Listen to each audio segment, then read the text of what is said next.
1 யோவான் 3வது அதிகாரம் 4வது வசனத்திலிருந்தே நம்ம படிக்கலாம். 4வது வசனத்திலிருந்தே நம்ம படிக்கலாம். பாவம் செய்கிற எவனும் நியாயப்பிரமாணத்தை மீறுகிறான், நியாயப்பிரமாணத்தை மீறுகிறதே பாவம்.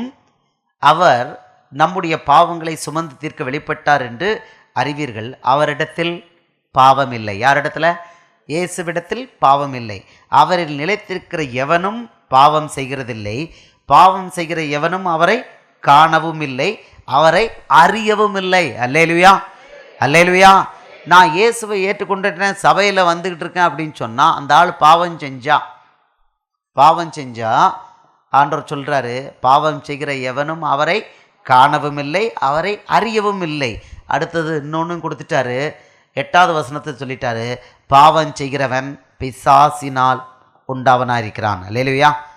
பாவம் செய்கிறவன் பிசாசினால் உண்டானவனாக இருக்கிறான். அவன் பிசாசுக்கு தோழன், பிசாசுக்கு தோழி. அப்படிப்பட்டவர்கள் இயேசுவோடு இருக்கவே முடியாது. இயேசுவோட முகமுகமாக பார்க்கறது சான்ஸே கிடையாது. அல்லேலூயா.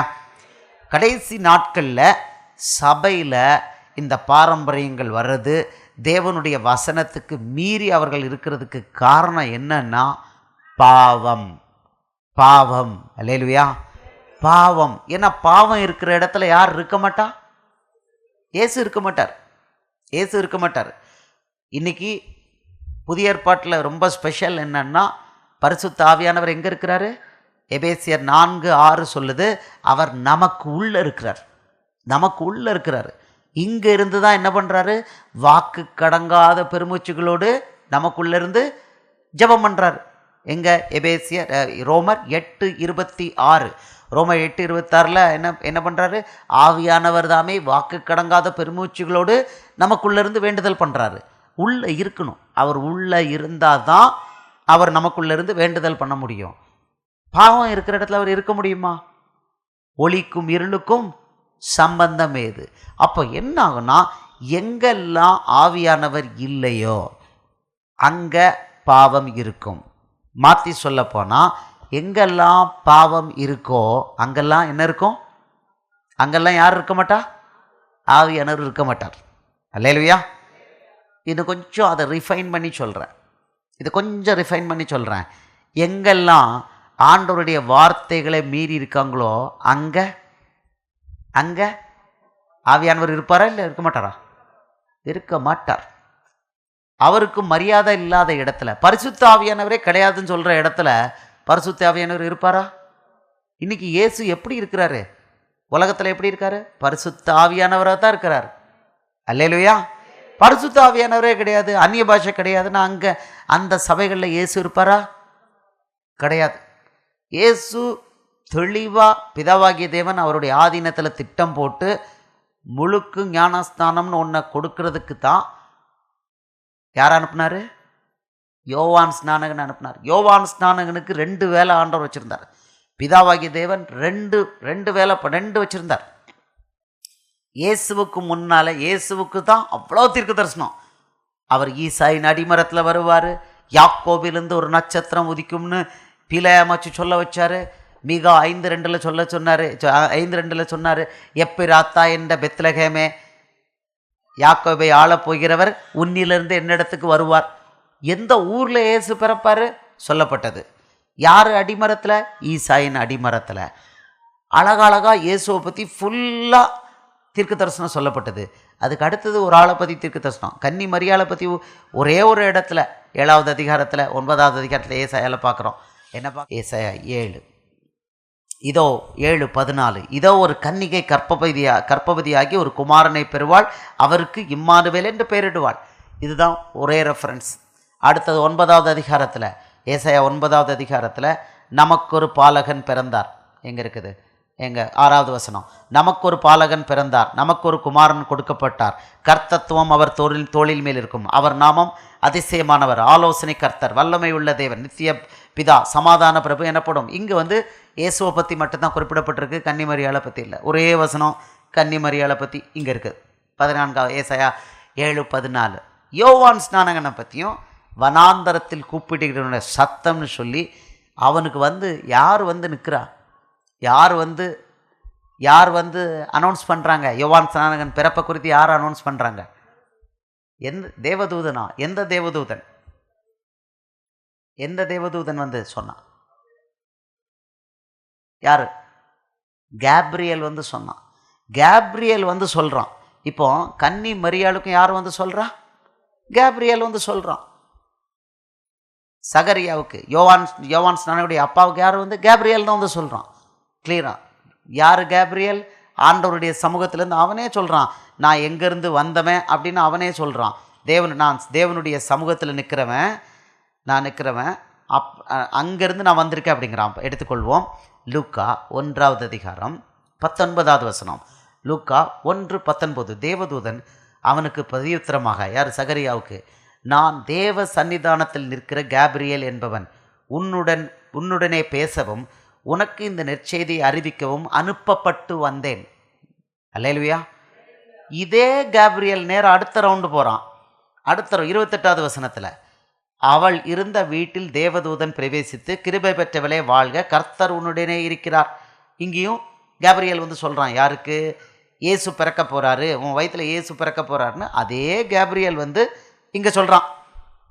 விவிஐபி இயேசு பிறப்பை குறித்து அனௌன்ஸ் பண்ணின அதே தேவதூதன் யார் பிறப்பை அனௌன்ஸ் பண்ணுறான்? யோவான் ஸ்நானனுடைய பிறப்பை அனௌன்ஸ் பண்ணுறான். அல்லேலூயா. இதோட சிக்னிஃபிகன்ஸ், இதோட முக்கியத்துவம் உங்களுக்கு புரியுதா சகோதர சகோதரிகளே? இதோட முக்கியத்துவம் உங்களுக்கு புரியுதா? ஏன் கேப்ரியல் வந்தான்? ஏன் மற்ற தேவதூதனை ஆண்டவர் அனுப்பலை? ஏன் வெறும் தீர்க்கதரிசியை ஆண்டவர் அனுப்பலை? கேப்ரியல் ஏன் வந்தான்னா அவனை லூசிஃபரால் தடை பண்ண முடியாது. விவிஐபி ஹையஸ்ட் அசைன்மெண்ட் இருக்கிறதுல, பரலோகத்தில் இருக்கிற ரொம்ப மிக மிக முக்கியமான அசைன்மெண்ட்டுக்கு தான் யார் கீழே வருவா? மிகாவேலோ கேப்ரியலோ வருவாங்க. இவங்க 2 பேரும் பிரதான தேவதூதர்கள். சின்ன சின்ன வேலைகளுக்கு போக மாட்டாங்க. அவங்க இறங்கி வர்றாங்கன்னா அர்த்தம் என்னென்னா, பரலோக தேவன் அப்படி முக்கியமான செய்தி, அப்படி முக்கியமான வேலையை கொடுத்துருந்துருக்காருன்னு அர்த்தம். கீழே வராங்க. அப்படி அவங்க கீழே வரும்போது 2வது வானத்தை கடந்து வரணும். அங்கே பிசாசு உட்காந்துருக்கான். அவன் 2வது வானத்துலையும் இருக்கான், பாதாளத்துலையும் இருக்கான். இவங்க முக்கியமான வேலையில் வர்றாங்கன்னு தெரியும். வந்தாங்கன்னா சும்மா விட்டுருவாங்களா? பிசாசு விட்டுருவானா? தானியேல் 10வது அதிகாரத்தை எடுங்க. அப்படி பிசாசு என்ன பண்ணியிருக்கான் அப்படிங்கிறத நம்ம பார்ப்போம்.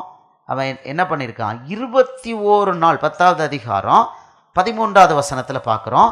தானியேல் 10:13. இங்கே கடைசி காலத்தை பற்றி தானியேலுக்கு ஆண்டவர் அனுப்புறதுக்கு தூதன் அனுப்பியிருக்கிறாரு. பெர்சியா ராஜ்யத்தின் அதிபதி 21 நாள் மட்டும் என்னோடு எதிர்த்து நின்றான்.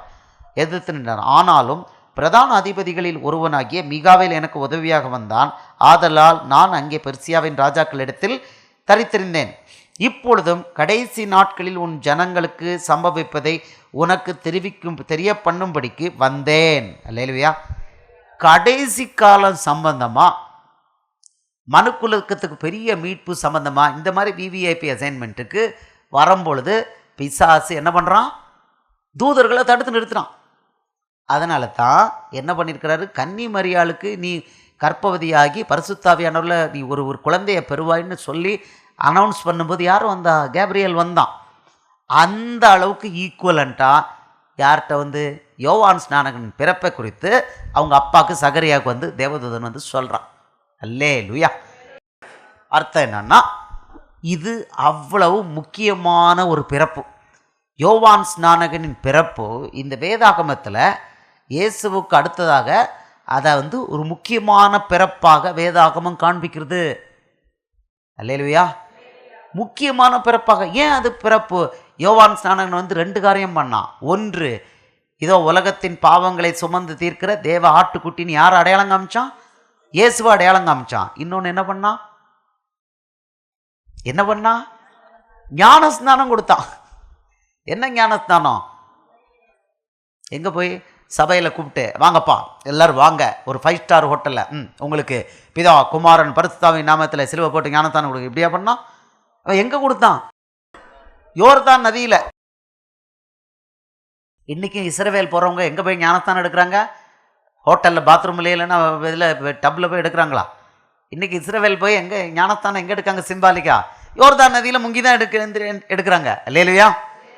இப்போ எல்லாம் கண்ணுக்கு தெரியுது, எல்லாருக்கும் தெரியுது. ஞானஸ்நானம் அப்படிங்கிறது முங்கி எந்திரிக்கணுங்கிற திட்டம் போட்டார். வசனத்தை பார்ப்போம். ஆண்டவர் எந்த அளவுக்கு முக்கியத்துவம் கொடுத்துருக்காருன்னா, இயேசு அந்த ஞானஸ்நானத்தை அவருடைய சீஷர்களுக்கு கற்றுக் கொடுக்க வேண்டும், கற்றுக் கொடுக்கணும். ஆனால் அவர் பண்ணக்கூடிய ஊழியம் எவ்வளோ நாள்? பிதாவாகிய தேவனுக்கு தெரியும். அவர் ஊழியம் பண்ண போகிறது எவ்வளோ நாள் பண்ண போகிறாரு? 3.5 வருஷம் தான் பண்ண போகிறார். 3.5 வருஷம் காணாது. இயேசு புதுசாக ஒரு ப்ரொசீஜர் ஆரம்பித்தார்னா அது ஏற்கனவே இந்த பரிசேர் சதுசேர் அந்த இடி இடிச்சுக்கிட்டு இருக்கான். அதனால் என்ன பண்ணார்? பிதாவாகிய தேவன் ஏதோ உலகத்தின் பாவத்தை சுமந்து இருக்கிற தேவ ஆட்டுக்குட்டின்னு இயேசுவை அடையாளம் காமிக்கிறது மட்டுமல்லாமல், புதிதாக பாவ மன்னிப்புக்குன்னு சொல்லி தண்ணியில் முங்கி எடுக்கிற ஞானஸ்நானத்தை யாரை வச்சு உண்டாக்குனாரு? யோவான் ஸ்நானகனை வச்சு. யோவான் ஸ்நானகன்ட்டு அவ்வளோ வல்லமை, அவன் வார்த்தையில் அவ்வளோ வல்லமை வேதத்தில் ரொம்ப குறைவாக சொல்லப்பட்டிருக்குன்னு நான் நினைக்கிறேன். அவன் அவ்வளோ வரை ஏற்றுக்கொண்டாமல் வெறும் வார்க்கச்சையை கட்டிக்கிட்டு, ஒட்டக வார்க்கச்சையை கட்டிக்கிட்டு காட்டுத்தேனை சாப்பிட்டுக்கிட்டு இருந்த ஆள் அவன். அப்படி இருந்த ஆள், காட்டுக்குள்ளே இருந்த ஆள். ஆனால் அவனுக்கிட்ட கூட்டமாக ஆள் போச்சுது. போய் கூட்டமாக ஞானஸ்தானம் எடுத்தாங்க. அப்படின்னா அவனுக்கு தேவதூதர்கள் பெரிதான அளவு அவனு கூட பண்ணியிருக்காங்க. அல்லேலூயா. தேவனுடைய பரிசுத்த மகிமை அவன் மேலே காணப்பட்டிருக்கு, யோவான் ஸ்நானகன் மேலே. ஆண்டவர் டெலிபரேட்டாக திட்டம் போட்டு அவன்கிட்ட கூட்டம் போகணும்னு போக வச்சு கூட்டமாக போய் என்ன வச்சார்? ஞானஸ்தானம் எடுக்க வச்சார். புது ப்ரொசீஜர் இது, புது ப்ரொசீஜர். ஐயா 2000 வருஷத்துக்கு முன்னால் யோவான் ஸ்நானகனை வச்சு, அதுக்கு பிறகு இயேசுவை வச்சு, அதுக்கு பிறகு அப்போஸ்தலர்களை வச்சு முக்கி எடுத்த பிறகு 2000 வருஷத்துக்கு பிறகு இன்னைக்கு இவங்க ஞானஸ்தானம் எங்கே கொடுத்துட்டு இருக்காங்க? குழந்தை பிறந்த 7வது நாள் போய் ஞானஸ்தானம் கொடுக்குறாங்களாம். எப்பா இது பைபிள் எங்கேயா இருக்குது? அடுத்தது கொஞ்சம் வளர்ந்துட்டாங்கன்னா ஞானஸ்தானம் எங்கே கொடுக்குறாங்க? சபைக்குள்ளே வந்து கொடுக்குறாங்க, சபைக்குள்ளே வந்து கொடுக்குறாங்களாம். இன்னொரு குரூப் சொல்லுது ஞானஸ்நானம் கிடையவே கிடையாதுங்குது. இவங்கெல்லாம் இப்போமே இப்படி இருக்காங்க.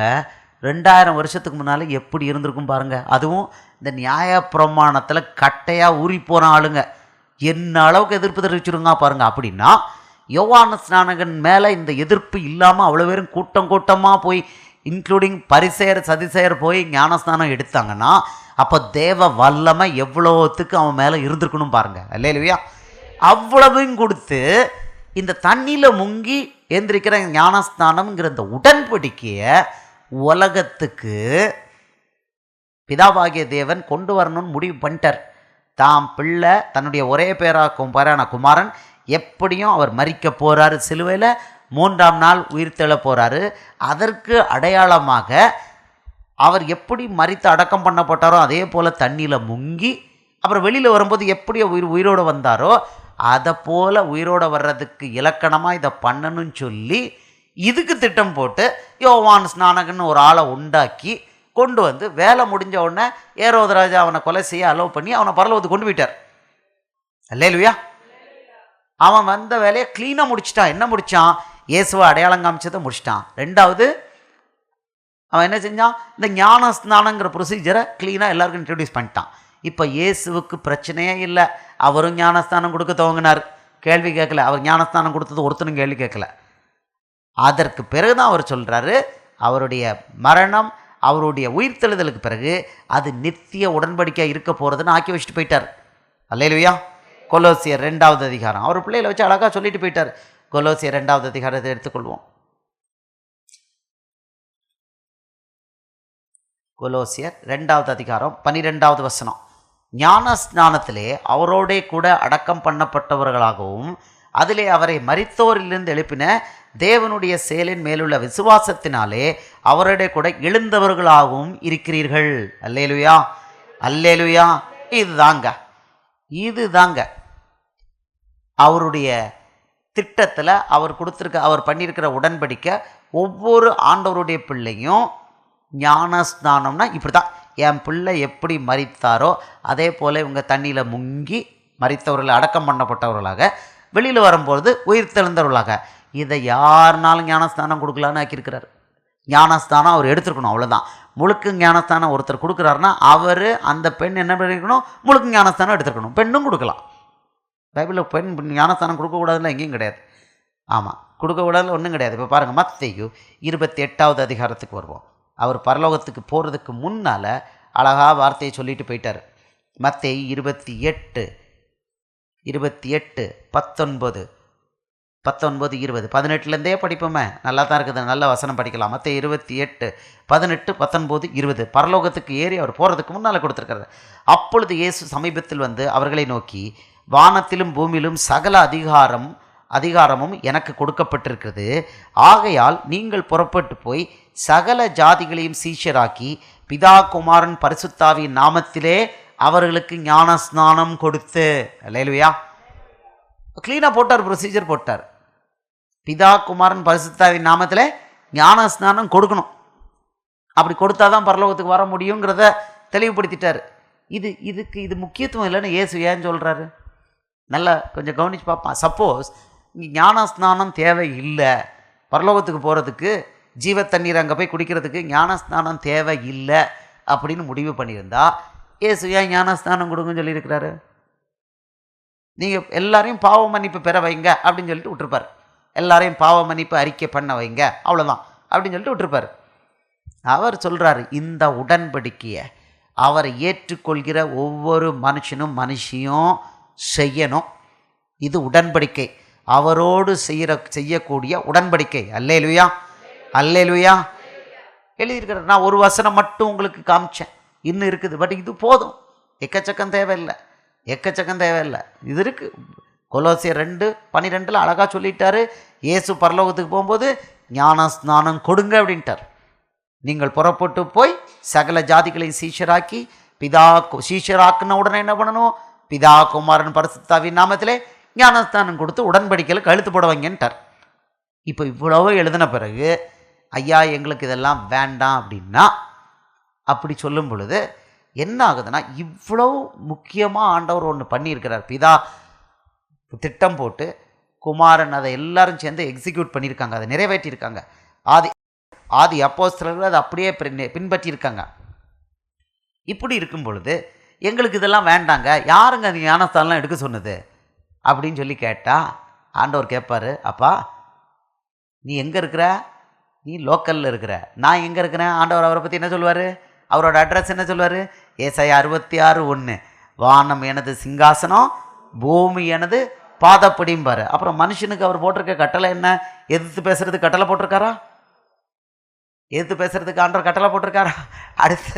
அடுத்தது ஆண்டவருக்கு ஆலோசனை சொல்ல முடியுமா? யாராவது ஒருத்தன் ஆண்டவருக்கு ஆலோசனை சொல்ல முடியுமா? ஏசாயா 40:13, ஏசாயா 40:13. ஆண்டவர் இப்படி ஏன் பண்ணார்? இதெல்லாம் பண்ணியிருக்க வேண்டாமே. சார் தான், உங்கள் அறிவு ரொம்ப அருமையாக இருக்குது, பாராட்டக்கூடியது. ஏசாயா 40:13 அவர் சொல்கிறாரு, கர்த்தருடைய ஆவியை அளவிட்டு அவருக்கு ஆலோசனைக்காரனாக இருந்து அவருக்கு போதித்தவன் யார்? அல்லேலூயா. ஆவின்னா அவருடைய ஞானத்தை அளவிட்டு அவருக்கு ஆலோசனைக்காரனாக இருந்து அவருக்கு போதித்தவன் யார்? அல்லேலூயா.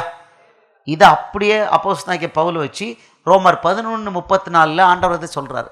ரோமர் 11:34 அவருக்கு ஆலோசனைக்காரனாக இருந்தவன் யார்? அல்லேலூயா. இயேசுவுக்கும் பிதாவாகிய தேவனுக்கும் பரிசுத்தாவியானவருக்கும் ஒரு மனுஷியும் ஆலோசனைக்காரனாக இருக்கவே முடியாது. அதனால் அவர் முழுக்க ஞானஸ்நானம் எடுக்கணும். சரி, இப்போ மீறுதல் பண்ணால் என்னாகும்? இதெல்லாம் கிடையாது அப்படின்னு மீறுதல் பண்ணால் ஞானஸ்நானமே கிடையாது அப்படின்னு சொன்னால் என்னாகும்? அல்லேலூயா, அல்லேலூயா. உதாரணத்துக்கு எடுத்துப்போம், குடும்பத் தலைவர் உங்களுக்கு மரியாதை இல்லாத வீட்டில் நீங்கள் எப்படி இருப்பீங்க? அல்லேலூயா. மரியாதை. குடும்பத் தலைவி வீட்டில் உங்களுக்கு பிள்ளைகள் மரியாதை கொடுக்கல, குழந்தைகள் மரியாதை கொடுக்கல, என்ன பண்ணுவீங்க? அங்கங்கே யாருக்கு என்ன அதிகாரம் என்ன மரியாதை கொடுக்கணுமோ கொடுத்தாகணும். இப்போது மாவட்ட ஆட்சியர் ஒருத்தர் இருக்கார், அவருக்கு கீழே இருக்கிற அலுவலர்கள் போகிறோம், நீங்கள் சொல்கிறது என்ன, நாங்கள் என்ன கேட்குறதுன்னு சொன்னால் அது என்னது? இருக்க முடியாது. அவட்டனா என்ன பண்ணுவார்? வரிசையாக சார்ஜ் மெமோம்பார், சஸ்பென்ஷன் பார், டிஸ்மிஸல்னு போடுவார். அவ்வளோதான், டிஸ்மிஸ்ட் அப்படின்றவார். கலெக்டர் பவர் உங்களுக்கு தெரியாது, எனக்கு தெரியும். அவ்வளோதான். ஒரு சார்ஜ் மெமோ, ஒரு என்கொயரி, டிஸ்மிசல். இல்லாட்டா ஸ்ட்ரெயிட்டாகவே சஸ்பென்ஷன் வெளியே அனுப்பிட்டு வீட்டில் உட்காந்துரு, உனக்கு நாங்கள் என்கொயரி பண்ணுறோம், அப்புறம் தான் டிஸ்மிசல் ஆர்டர், அவ்வளோதான். இப்படி தான் வரும். அப்போ ஆண்டவர் ஒரு கட்டளையை போட்டிருக்க, அந்த கட்டளையை நான் பின்பற்ற மாட்டேன். இது என்னது? சபையா? சபை என்னது? சபை தேவனுடைய சரீரம். எபேசியர் 2வது அதிகாரம் எடுத்துக்கொள்ளும். எபேசியர் 1:23 பாருங்க. எல்லாவற்றையும் எல்லாவற்றாலும் நிரப்புகிறவருடைய நிறைவாகிய சரீரமான சபைக்கு அவரை எல்லாவற்றுக்கும் மேலான தலையாக தந்தருளினார். அல்லேலூயா. இயேசு தான் சபைக்கு மேலே தலை. சபை அவருடைய சரீரம், அதில் தலை அவர் தான். அவர் தலை, இயேசு தான் அதுக்கு தலை. சரீரம், அவருடைய சரீரத்தை ஒப்பு கொடுத்து இந்த சரீரமாகிய சபையை அவர் உருவாக்கியிருக்கிறார். அப்படி உருவாக்கி இருக்கும் பொழுது, அவர் தலையாக இருக்கும் பொழுது, அவர் சொன்னபடி கேட்காம என் இஷ்டத்துக்கு, என் பாரம்பரியம் நான் ஒன்று வச்சுருக்கேன், அந்த அடிப்படையில் நான் சபையை நடத்துவேன்னு சொன்னால் அந்த இடத்துக்குள்ளே அவர் இருப்பாரா? தலையாகிய அவர் அங்கே இருப்பாரா? இருக்க மாட்டார். வால் மட்டும் இருக்கும், தலை அங்கே இருக்காது. இயேசு இல்லாத சபை எடுக்கப்படும் நினைக்கிறீங்களா? பரலோகத்தை எடுத்துக்கொள்ளப்படுமா? சபை தலையும் அங்கே இருக்கிற அந்த போதகரும் கைவிடப்படுவார், மொத்த சபையும் கைவிடப்படும். ஏன் மொத்த சபை கைவிடப்படுது? ஏன் மொத்த சபை கைவிடப்படும் அப்படின்னா, ஏன்னா அந்த விசுவாசிகளும் அவங்க சபை போதகரை தெரிந்தெடுத்து அங்கே வரல, அவங்க அந்த போதகரை தெரிந்தெடுத்திருக்காங்க. நல்லா புரிஞ்சுக்கணும். 2 தீமோத்தேயு 4:3 நம்ம பார்த்தோம். இந்த 2 தீமோத்தேயு 4:3 பார்த்தோம். போதகர் விசுவாசிகளை தெரிந்தெடுக்கலை, விசுவாசிகள் தான் இந்த மாதிரி கள்ள போதகர்களை தெரிந்தெடுக்கிறாங்க. காரணம் என்ன தெரியுமா? அவங்களுக்கு ஞானஸ்நானமே இல்லைங்கிற சபை ரொம்ப பிடிச்சிருக்கு. அவங்களுக்கு அந்நிய பாஷை அபிஷேகமே இல்லைங்கிற சபை பிடிச்சிருக்கு. அல்லேலூயா, அல்லேலூயா. ஆவிக்குரிய வரங்களே இல்லைன்னு சொல்கிற சபை அவங்களுக்கு பிடிச்சிருக்கு. ஏன்னா ஆவிக்குரிய அந்நிய பாஷையில் நிறைஞ்சா அடுத்தவன் பார்த்தா ஐயோ பைத்தியம் மாதிரி இது அந்நிய பாஷை பேசுத. சிலுவையின் உபதேசம் கெட்டு போகிறவர்களுக்கு அப்படி தான் இருக்கும். ஆனால் நித்திய ஜீவன் எங்கேருந்து கிடைக்கி? சிலுவையிலேருந்து தான் கிடைக்கிது, சிலுவையின் உபதேசத்துலேருந்து தான் கிடைக்கிது. அப்போ அவனுக்கு மற்றவன் உலகம் வேணும். அதனால் அவனுக்கு எந்த மாதிரி சபை வேணும்? இந்த மாதிரி ஆவியே இல்லாத சபை, பரிசுத்தாவியானவர் இல்லாத சபை, இயேசுவே இல்லாத சபை அவனுக்கு வேணும். அவன் பரலோகத்தை பற்றி கவலையே படலை. அல்லேலூயா. அந்த விசுவாசி பரலோகத்தை பற்றி கவலையே படலை, அந்த போதகரும் பரலோகத்தை பற்றி கவலையே படலை. இப்படி இவங்களே கவலைப்படாத போது இயேசு அவங்க மேலே ரொம்ப அக்கறை எடுத்து அவங்கள பரலோகத்துக்கு கொண்டு போகணும்னு எதிர்பார்த்தா அது நீதியா? அவர் கொடுக்குறார், சான்ஸ் கொடுக்குறார். இந்த மாதிரி எங்கேருந்தோ ஒரு IAS ஆஃபீஸரையும் கொண்டு வந்து நிறுத்தி, எப்பா யோவான் ஸ்நானனை உலகத்துக்கு நான் இதுக்கு தான்ப்பா கொண்டு வந்தேன், தயவு செய்து கீழ்ப்பிடிங்கப்பா, இப்படி சொல்ல வைக்கிறார். இப்படியெல்லாம் கிருபை. நான் மட்டும் இயேசுவாக இருந்தால் என்ன ஆயிருக்குன்னு தெரியுமா? எடுப்பான் ஒரு கம்பு. ஆமாம், எவன்டா அந்நிய பாஷை விஷயம் இல்லைன்னு சொன்னான், எட்டு பிடிச்சி ரோட்டில் விளாட்றவாங்க. ஆமாம், அவ்வளோதான். இயேசு ரொம்ப அன்பாக இருக்கார், ரொம்ப டூ மச் அன்பாக இருக்கார். என்ன பண்ணுறது? எழுதி வச்சுட்டார். கலையை எப்போ எடுக்கிறாராம்? வருகைக்கு முன்னால் தான் களை எடுக்குங்கிறாரு. என்ன பண்ணுறது? என்ன அன்பு! அவருடைய அன்பை நீளம் அகலம் ஆழம் நம்மளால் புரிஞ்சிக்க முடியாது. ஆமாம், நம்ம மட்டும் இருந்தோம்னா அம்பிடித்த விளாறு வாங்கி போடுவோம். ஆமாம், குழந்தைக்கு 7 வயசு 7 நாள் குழந்தைக்கு போய் குழந்தை ஞானஸ்தானம் எங்கே இருக்குது பைபிளில்? அப்படி உனக்கு குழந்தை ஞானஸ்தானம் கொடுக்கணுன்னா கொண்டு போ. அது இல்லை, விருத்த சேதனம் பண்ணி இங்கேருந்து கொண்டு போ, ஏரோப்ளேன் வச்சு எருசலேம் நகருக்கு கொண்டு போ, எவனாவது ஒரு ரபியை பிடி போட, ஒரு கத்தி வச்சு வெட்டி அப்புறம் ஒரு 2 நாள் பிள்ளைக்கு க்யூர் பண்ணி அடுத்த ஏரோப்ளேனில் கொண்டு வந்து இங்கே வந்து சேரு. ஆனால் அப்போ தான் இப்போ சொல்கிறான், விருத்த சேதனம் பண்ணாலும் ஒரு பிரயோஜனம் இல்லை, விருத்த சேதனம் பண்ணாட்டியும் ஒரு பிரயோஜனம் இல்லைன்ட்டான். அல்லேலூயா. பண்ணினாலும் ஒன்று தான், பண்ணாட்டியும் ஒன்று தான்ட்டான். ஏன் ஏரோப்ளேனுக்கு போய் காசு செலவழிக்கிறேன்? இப்படி இருக்கும்போது எங்கேயுமே இல்லாத குழந்தை ஞானஸ்தானம் போட்டு சர்டிஃபிகேட் வாங்கி வச்சுக்கிறாங்க. இப்படி அல்லேலூயா, அல்லேலூயா. இப்படிப்பட்ட சபைகளில் நல்லா புரிஞ்சுக்கோங்க, சபை போதகரும் நரகத்துக்கு போகிறாங்க, அத்தனை விசுவாசிகளும் நரகத்துக்கு போகிறாங்க. ஏன்னா இவங்களுக்கு தேவை இந்த கள்ள உபதேசம், ஒரு வசனம். இவங்களுக்கு தேவை என்ன தேவை தெரியுமா? என்ன? குடித்து கும்மாளமாக இருக்கணும். அதுதான், எந்த பிரச்சனையும் இருக்கப்பட பிசாசு தொடமாட்டான். மத்தேயு 7:14. ஆமாம், எப்படி இருக்குமா? மத்தேயு 7. இவங்களுக்கு இது வேணும், இந்த ஜாலி வேணும், உலகத்தின் ஜாலி வேணும். அதனால் 13-14 படிச்சிருவோம். இடுக்கமான வாசல் வழியாய் உட்பிரவேசியுங்கள், கேட்டுக்கு போகிற வாசல் விரிவு, வழி விசாலமுமாயிருக்கிறது, அதன் வழியாய் பிரவேசிக்கிறவர்கள் அநேகர். ஜீவனுக்கு போகிற வாசல் இடுக்கமும் வழி நெருக்கமுமாயிருக்கிறது, அதை கண்டுபிடிக்கிறவர்கள் சிலர். இந்த கேட்டுக்கு போகிற வாசல் எப்படி இருக்குதா? வழி விசாலமாக எப்படி இருக்குதா?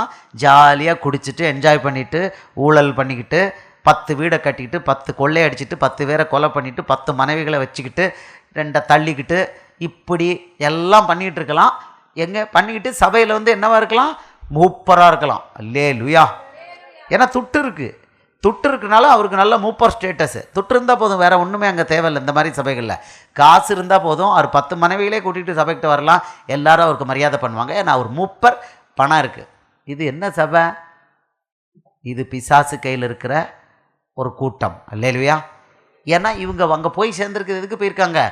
எங்களுக்கு வழி விசாலமாக இருக்கணும், பிசாசு எந்த காரணம் கொண்டும் எங்களை தொந்தரவு பண்ணிடக்கூடாது. பிசாசு தொந்தரவே பண்ண மாட்டான் இவங்களை பிசாசு ஒன்றுமே பண்ண மாட்டான். இவங்களுக்கு காருன்னா 4 கார் கிடைக்கும், வீடுன்னா 4 வீடு. அவன் கேட்பான், உனக்கு 4 மனைவி வேணுமா? நோ ப்ராப்ளம், வச்சுக்கோன்னு கொடுத்துருவான். அதையும் கொடுத்துருவான். 1க்கு 4 மனைவியும் கொடுத்துருவான். வச்சுக்கோ, பிள்ளைகளா தட்டையே இருக்காது, உனக்கு எத்தனை பிள்ளைகள் வேணும் வச்சுக்கோ, ஜாலி. ஏன்னா நீயும் மந்த போல் இதுவும் என்கிட்ட தான் கடைசியில் வந்துடுது. ஆமாம், பிசாசு இன்டர்வியூ கொடுக்குறான். இப்போ இந்த அரசியல்வாதிகள் மாதிரி பிசாசு இன்டர்வியூ கொடுக்குறான் அங்கங்கே. அதை பார்க்க வேடிக்கையாக இருக்கான்னு சொல்கிறான். அவங்கெல்லாம் எங்கள் ஆளுங்க, அவங்கள நாங்கள் டிஸ்டர்பே பண்ண மாட்டோம் அப்படிங்கிறான். அழகாக சொல்கிறோம், அவங்கள நாங்கள் தொந்தரவே பண்ண மாட்டோம். ஆமாம், இவங்களை தொந்தரவே பண்ண மாட்டோம். நாங்கள் யாரோ தொந்தரவுப்படுத்துகிறோன்னா, இந்த அனலும் இல்லாமல் குளிர் இல்லாமல் இருக்கிறவங்களுக்கு ஒரு அடி அடிக்கிறோம். அடுத்தது ரொம்ப ஆவிக்குள்ள ஆளுகள் இருந்தானா அவனுக்கு எதிர்தான் நாங்கள் நிற்கிறோம். இந்த கோஷ்டியெல்லாம் பாவம் பண்ணுற கோஷ்டி சபைக்குள்ளே இருந்தால் அவங்கள டச்சே பண்ண மாட்டோம் அப்படிங்கிறாங்க. எங்கள் ஆளுங்க அவங்கெல்லாம் தே ஆர் அவர் பீப்புள் அப்படிங்கிறாங்க. பிசாசு சொல்கிறான் தே ஆர் அவர் பீப்புள் அப்படின்னு. இப்படி தான் இவங்கெல்லாம் யார்? லூசிஃபரோடைய பீப்புள். ஆமாம், லூசிஃபர் கையாளுங்க. இவங்க கேட்டுக்கு போகிற வாசல் வேணுங்கிறனால இந்த விசுவாசிகள் அந்த சபைக்கு போகிறாங்க. போதகருக்கும் பிரச்சனையே கிடையாது. இன்னும் அடையாளங்கள்லாம் ரொம்ப சிம்பிள். இதை எப்படி அடையாளம் கண்டுபிடிக்கலான்னா, விசுவாசிக்குள்ள ஒரு அடையாளமும் இருக்காது. யாருக்கு இருக்காது? போதகருக்கு இருக்காது, விசுவாசிகளுக்கு இருக்காது. மார்க்கு 16:17 மார்க்கு 16:17 சொல்கிறார், ஆண்டவர் அடையாளத்தை போட்டு காமிச்சிட்டார். விசுவாசிக்கிறவர்களால் நடக்கும் அடையாளங்களாவன, என் நாமத்தினாலே பிசாசுகளை துரத்துவார்கள், நவமான பாஷைகளை பேசுவார்கள், சாவுக்கேதுவான யாதொன்றை குடித்தாலும் அது அவர்களை சேதப்படுத்தாது, வியாதியஸ்தர்கள் மேல் கைகளை வைப்பார்கள், அப்பொழுது அவர்கள் சொஸ்தமாவார்கள். இது யாரால் நடக்கக்கூடிய அடையாளம்? இயேசுவை விசுவாசிக்கிறவர்களால் நடக்க அடையாளம். இந்த விசுவாசிக்குரிய அடையாளம் இந்த மாதிரி சபைகளில் போதகர்கிட்டே இருக்காது. நல்லா செக் பண்ணி பாருங்கள். ஆண்டவர் பைபிளில் அழகாக உரைகள் போட்டு டெஸ்ட் பண்ணி வச்சிடலாம். நீங்கள் ஒவ்வொருத்தரும் சின்ன சின்ன பிள்ளைகளும் டெஸ்ட் பண்ணி பார்க்கலாம். இந்த போதகர் ஒரிஜினலாக டூப்ளிகேட்டா, இந்த விசுவாசி ஒரிஜினலாக டூப்ளிகேட்டா, வேறு ஒன்றும் வேண்டாம். மார்க்கு 16:17 அப்படி போட்டு மூஞ்சில் ஒட்டி பார்த்தா பிசாசு இவங்களை பார்த்து சொல்லும், ஹீ இஸ் மை ஃப்ரெண்ட் அப்படிங்கும். ஐயோ, அல்லேலூயா அல்லேலூயா. இந்த மாதிரி போதகர்கள் எப்படி இருப்பாங்கன்னா, அவங்க பிசாசுடைய ஒரு வாரிசாக தான் இருப்பாங்களே தவிர, பிசாசு இவங்களை கண்டு ஏன் போடு சிரிக்கும், ஹேங்கும். இவன் ஏன் பார்ட்னர் ஆச்சா, இவனை கண்டு நான் எங்கே ஓடுறது? இல்லையா? போதகரே அப்படி இருக்கும்போது விசுவாசிகள் பேர் எப்படி இருப்பாங்க? விசுவாசிகள் பேர் எப்படி இருப்பாங்க? ஏன்னா அங்கே பரிசுத்தாவியானவே கிடையாது. இப்படி தான் இருக்கும். அங்கே உள்ள போதகருக்கும் ஒரு வரம் ஒன்று கூட இருக்காது. ஏன்னா பரிசுத்தாவியானவர் அங்கே கிடையாது. விசுவாசிகள்கிட்டையும் பரிசுத்தாவியானவர் இருக்க மாட்டார். அதனால் இப்படிப்பட்ட சபைகள் 100க்கு 100 கைவிடப்படும். அல்லேலூயா அல்லேலூயா. அது கைவிடப்படுறதுக்கு முன்னால் களை எடுக்கிற காலத்துக்கு நம்ம வந்திருக்கோம். களை எடுக்கிற காலம். அவர் என்ன சொல்கிறாரு? இப்பொழுது எங்கே இருக்கான்? கோடரியானது வேறு அருகே வைக்கப்பட்டுள்ளது. யோவானை வச்சு 3வது அதிகாரத்தில் சொன்னார். மத்தேயு 3வது அதிகாரத்தில் இயேசு பின்னால் அதை அழகாக சொல்லிட்டார். கனி கொடுக்காத மரமெல்லாம் வெட்டுண்டு அக்கினியிலே போடப்படும். அவர் வர்றதுக்கு முன்னால் வெட்டி போடுறாரு, கொஞ்சம் வெட்டி அக்கினியில் போட போகிறாரு. அந்த காலகட்டத்தில் வந்திருக்கோம். நீங்களும் நானும் களையாக இருக்க போகிறோமா, இல்லை நல்ல கோதுமை மணியாக இருக்க போகிறோமா? இதான் கேள்வி. அல்லேலூயா. நீங்களும் நானும் கள்ள போதகத்தை கேட்டுக்கிட்டு இந்த வேதம் வேண்டாம், எங்கள் சபை பாரம்பரியம்னு இருக்க போகிறோமா, அப்படி இல்லை எங்களுக்கு இயேசு தான் வேணும்னு இருக்க போகிறோமா? இது முடிவு எடுக்கக்கூடிய காலம். ஒரே ஒன்று தான் இதுக்கும் அதுக்குள்ள வித்தியாசம். நான் பாவியாக இருக்க விரும்புகிறேன்னா, பரிசுத்தமாக இருக்க விரும்புகிறேன்னா, இவ்வளோதான் கேள்வி. இது இவ்வளோ இந்த கள்ளப்போதகத்தை பண்ணி கொண்டிருக்கிறவர்கள், கள்ளப்போதகர்கள் பின்னால் போகிறவங்க யாருன்னா, இவர்கள் யார்? 1 யோவான் 3வது அதிகாரம் 6வது வசனத்தில் 7, 8 நம்ம பார்த்தோம். இவங்க யார்? பாவத்தை நேசிக்கிறவர்கள். லூசிஃபருக்கு 3:8 சொல்லுது. 1 யோவான் 2 யோவான் 3:8 என்ன சொல்லுது? இவங்க 1 யோவான் 3:8 இவங்க என்னவா? லூசிஃபருக்கு இவங்க கூட்டாளிகள். அல்லேலூயா. லூசிஃபருக்கு இவங்க கூட்டாளிகள். அல்லேலூயா.